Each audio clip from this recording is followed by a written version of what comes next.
Hey guys, welcome back. Today I have something you guys are really going to want to check out. So this company has been around since 2005. They went public in 2013, and it's not any company like Tesla, Google, or your traditional big tech stocks that have been blowing up recently. And we step into another industry that's never really been disrupted or any real innovations. It's always been the same, and that is the education industry. And that's where Chegg comes in, and that's who we're going to be talking about today.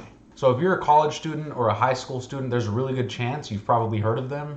In this video, we're gonna look at the facts. I'm gonna bring up their Q2 earnings. I know Q3 is about to be released here not too long from now, but I wanna bring the Q2 presentation to your attention because we'll have a good idea of what we can expect come Q3 and if they're gonna really smash these analyst ratings and be a lot more profitable than they thought. But before I go any further in this video, I wanna thank you guys for watching, and if you like what you're seeing, if you could hit that like button and even consider subscribing. It means a lot to me and it helps me provide more value to you, my viewers. So this is where the actual video starts. So I'm in different clothing right now because I had to re-record this entire video. It was about an hour and like 10 minutes of me talking and I got none of it. I told myself I would get something out for you guys, and even if it means I have to re-record and say the exact same thing twice, I'll do it. So this is the Q2 2020 presentation for Chegg. They are a leading direct-to-student learning platform. So whenever you don't have a tutor or someone that you can count on, then Chegg is your go-to platform for any kind of tutoring or learning material that you might need. They have a very large addressable market with compelling market trends. They have a high growth and high profit margin business model. And they have the competitive moat given brand being Chegg. They're very well known.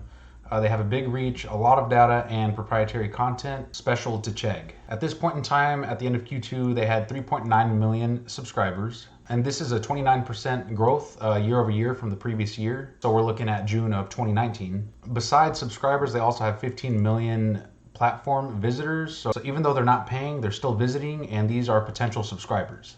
The revenues have grown 31% year over year. They have an adjusted EBITDA margin of 30%. That's going to be their expenses before all of the taxes, depreciation, divided by their total revenues. And they were voted best small and medium workplaces in technology, workplace for parents. I'm not even sure what all of that is, but apparently they're voted the best here. Some more figures, they had 375 million study content views. And if we have like 4 million subscribers, I want to say, let's assume all of them are using it. Each one of them comes back at least 10 times. So I think that's a pretty good sign. Their total revenues were 153 million, which is up 63% year over year. So the other figure here was just services revenue. I think that's just like one-on-one tutoring and things like that. I believe writing as well. But this is total revenue, the 153 million. This is basically all of their operations. So for any reason with access to more data than literally ever, graduating seems to be harder. The average student age is 25. We have 40% are employed. So they have to balance school and work. And the end result of the work/college life is 37% don't graduate. Whether you graduate or not, they still pile up around $30,000 in debt on average. These are 2018 numbers. I'm sure it's even higher now. And of the recent graduates, 41% are unemployed. So I think these numbers are going to go up even more. And I believe that more people are going to need Chegg services online, especially with no face-to-face meeting or lectures. I know some schools have gone back to class, but I know not all of them have gone back to class. And this makes the online learning even more relevant than before. So the current market opportunity for Chegg is 36 million students in universities and high schools, with another 18 million secondary and tertiary students.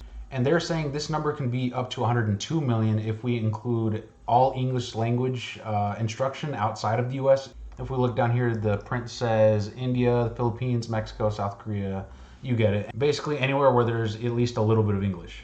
So how is Chegg looking to provide value for their students? They offer online materials for you to learn from. Everything's on demand. If you request it, it can be personalized to you. It's adaptive. I'm not sure exactly what adaptive means. I guess I'll tie that in with personalized. It's affordable. Chegg was only around $14.99 or $14.95 a month. You can fact check me on that, but I know it's around $15 a month. It's pretty cheap.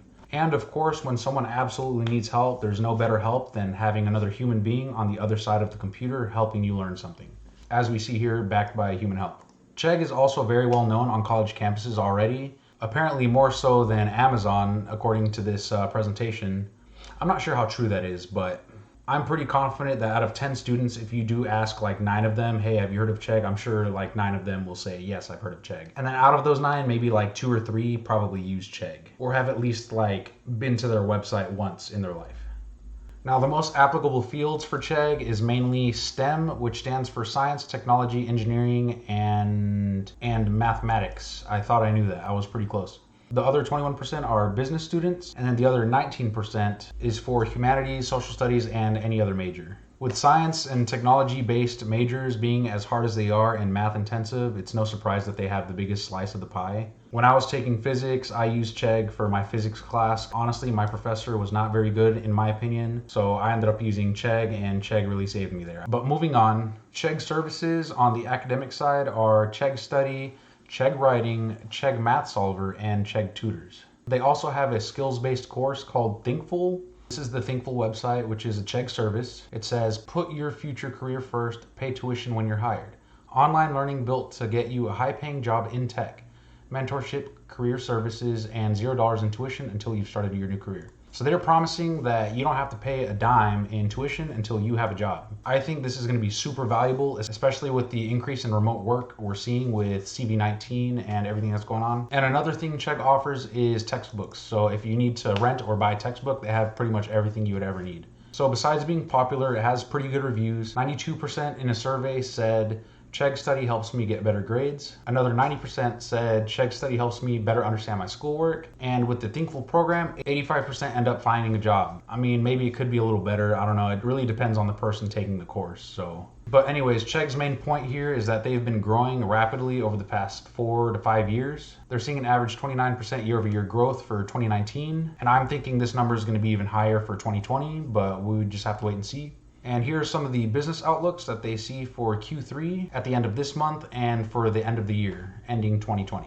They're seeing 140 to 145 million in revenues, which I think is pretty accurate. For the full year of 2020, they're expecting around 605 to 615 million in revenues. And pretty much from Q2 through the end of the year, they're pretty much keeping their margins right where they are. A little less profitable, but I mean, that's pretty expected with the circumstances right now. So here I am pulling up the quarterly balance sheet for Chegg. We see they have 1.5 billion in total assets and $1 billion in liabilities. And in cash and cash equivalents, they're sitting pretty nicely on 285 million to cover around 90 million in short-term debts. Although it does seem like they have a lot of long-term debt. Is it worrisome necessarily? I don't think so, because they still have kind of a nice cash stack. So I would expect them to stay on the same trajectory as long as nothing crazy changes. There have been claims that Chegg is the perfect platform for cheating. And if officials were to look into Chegg and they found some kind of mass scale academic dishonesty thing going on behind Chegg, then we could see some crazy like regulations or something that could possibly make Chegg a unviable business model. But these are extreme circumstances I'm saying here. I'm not saying that's going to happen. But for now, in this video, I think they're doing good and they're going to keep doing good.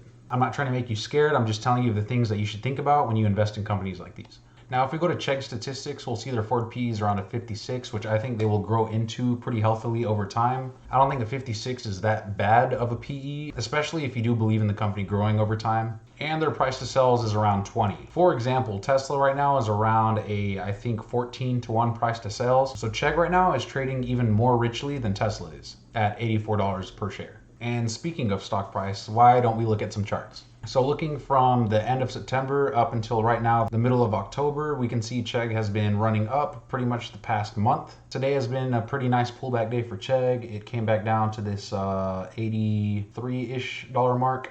83.5. I want to look back in time a little bit and see where price has gone before and where it's really reacted. I'm going to mark all the places that seem very obvious to me. So that's going to be this price point around $79. And another price point where price seems to kind of get rejected a little bit is the $82.30 mark. Not perfectly the $82.29, but around this area. It has made higher highs and higher lows.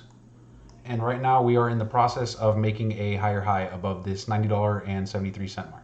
So where I would see price going for Chegg in the medium to short term is back down to this $82.30 mark and even back down to this $79 mark. We want to pay close attention to see how price reacts around these price points and to see if there's any real buying pressure that happens around these points, because I think these are going to be nice points of entry if you want to buy Chegg and hold. It's still considered pretty expensive considering the multiples that I talked about earlier in this video, but at least if we're talking in intraday terms, I think price is going to fluctuate around these levels between like $79 and $83 where it is now, and then try and make its way past that $90 mark again.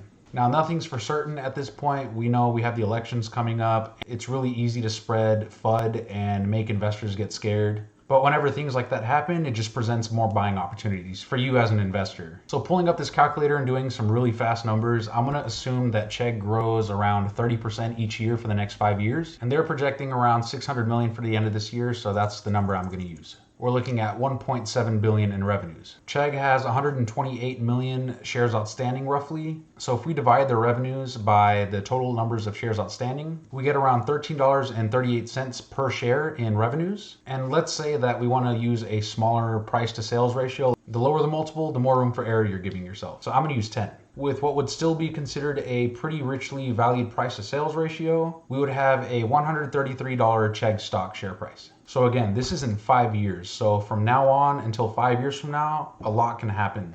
I think Chegg is a good company. I think they have a lot of room for growth. I also think they have to crack down on the allegations made against them as a source of cheating. If they could address those claims, I really don't think they have anything to worry about. If you look on Google or online anywhere, just type in Citron research Chegg, you'll see this whole article about how Chegg is like pushing academic dishonesty and is like a hub for cheating and all this other stuff. And while I can see how that's like partially true, I don't think it's entirely true. But basically, that's my take on Chegg. Remember to like the video and subscribe and hit the bell notification if you learned something and want to see more videos just like this one. So thank you guys, and I will see you in the next one.